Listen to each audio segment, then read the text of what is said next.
Have a think back to the last time you were at a market and walking around, seeing all the stall holders, seeing them sit near or next to their products or standing next to them.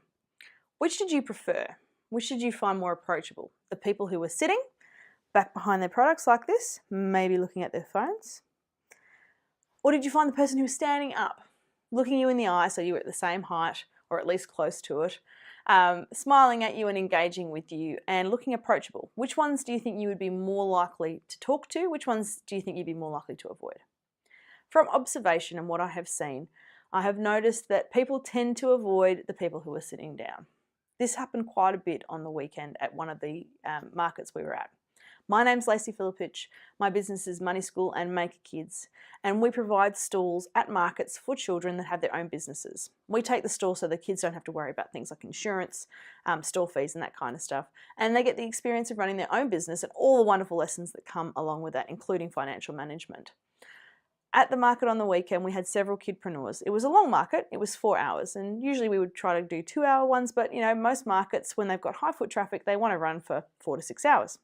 This one was running for 4 hours. Yes, it's a long time, and it's Sunday morning, and lots of our kids are probably tired. They've had big weeks at school, they've been getting ready on the weekend, and they're up early, attending this market and setting up. So they want to sit down, and chairs were provided. Now, I thought about taking the chairs away at the beginning, but I thought I'll just leave them here and see what happens. And what I noticed is that a couple of the kidpreneurs sat down quite a lot, probably for 80%. Now, the interesting thing about that is those kids who did sit down were ones that were experienced stall holders and had in the past made a lot more money than they did make on that day.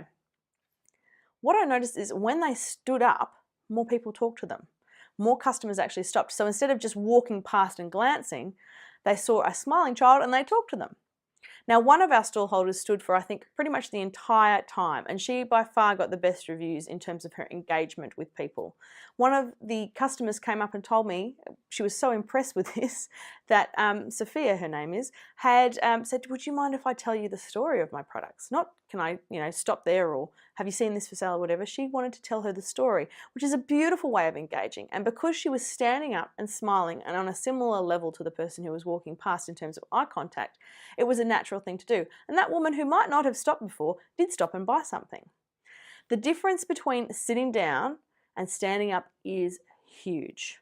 I would encourage my kidpreneurs to please make the effort to stand up. It will make a big difference to how people perceive you and their likeliness to engage with you. If you know that you're going to need a rest, your feet are sore, you're tired or whatever, please coordinate that with someone else. Whether it's another stall holder, another kidpreneur, a family member, your brother or sister, ask if they can cover the stall for 20 minutes or something while you go sit down somewhere away from the stall and take a break. When it looks like you're sitting down, it looks like you're doing homework at the kitchen table. It doesn't look like you're running a stall. So that would be my advice to you. Try and coordinate your breaks if you know you've got to get off your feet. All right, we'll be back with some more tips, so please stay tuned. Cheers, bye.